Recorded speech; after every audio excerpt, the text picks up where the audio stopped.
بچوں کی تقریریں والی کتاب میں نے پچھلی ویڈیو میں شب برات پر تقریر کرنا بتا دیا تھا۔ انشاءاللہ آج کی ویڈیو میں شب قدر پر تقریر کریں گے، ٹھیک ہے؟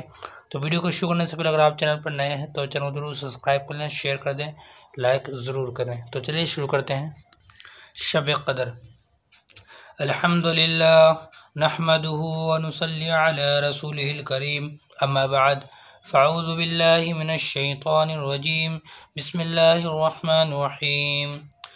انا انزلناه فی لیلۃ القدر وما ادراک ما لیلۃ القدر، لیلۃ القدر خیر من الف شہر، تنزل الملائکۃ والروح فیہا بإذن ربہم من کل امر، سلام ہی حتی مطلع الفجر۔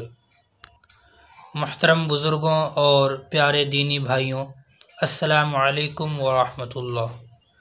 میں نے ابھی آپ کے سامنے قرآن پاک کی سورۃ القدر کی تلاوت کی ہے، جس میں اللہ رب العزت نے ارشاد فرمایا ہے کہ ہم نے اس قرآن کو شب قدر میں اتارا ہے۔ آپ کو خبر ہے کہ شب قدر کیا ہے؟ شب قدر 1000 مہینوں سے بڑھ کر ہے۔ اس رات میں فرشتے اور جبرائیل امین اترتے ہیں اپنے پروردگار کے حکم سے، امر خیر کو لے کر، اور رہتی ہے سلامتی طلوع فجر تک۔ اس مبارک صورت میں شب قدر کی فضیلت بیان کی گئی ہے۔ یہ رات رمضان المبارک کی آخری 10 طاق راتوں میں سے کوئی ایک رات ہے، یعنی 21، 23، 25، 27، 29 تاریخ کی راتوں میں سے کوئی ایک رات، اور کچھ لوگوں کا کہنا ہے کہ 27ویں رات ہے۔ رمضان المبارک کی آخری راتوں میں بہت سے لوگ مسجدوں میں اعتکاف کرتے ہیں، یعنی دن رات مسجد میں رہتے اور زیادہ سے زیادہ عبادت، ذکر، دعا، تلاوت میں وقت گزارتے ہیں۔ ایسے لوگ بڑے خوش قسمت ہیں کہ ان کو آسانی سے یہ رات مل سکتی ہے، اور اس کی رحمتوں اور برکتوں کو یہ حاصل کر سکتے ہیں۔ اس رات کی عبادت 1000 مہینوں سے بہتر بتائی گئی ہے۔ یہ اللہ کا کتنا بڑا احسان ہے کہ صرف ایک رات کی عبادت میں 1000 مہینوں کی عبادت کا ثواب مل جائے۔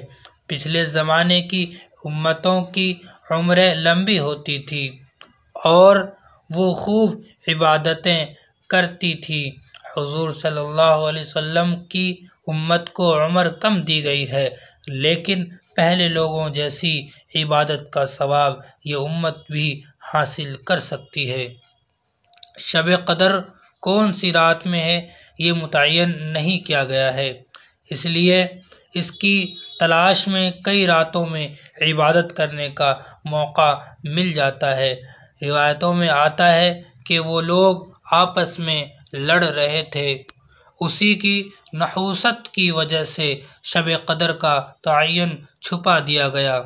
اللہ تعالی ہم مسلمانوں کو آپس میں لڑنے جھگڑنے سے بچائے، آمین۔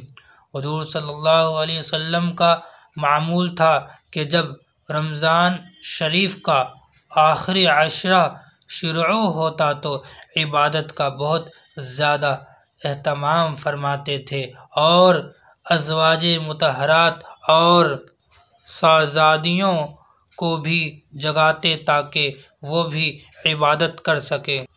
ہمیں بھی اپنے آقا صلی اللہ علیہ وسلم کی اتباع میں زیادہ سے زیادہ عبادت کرنی چاہیے، اور خوب رو کر گڑ گڑا کر اللہ رب العزت سے دعائیں کرنی چاہیے۔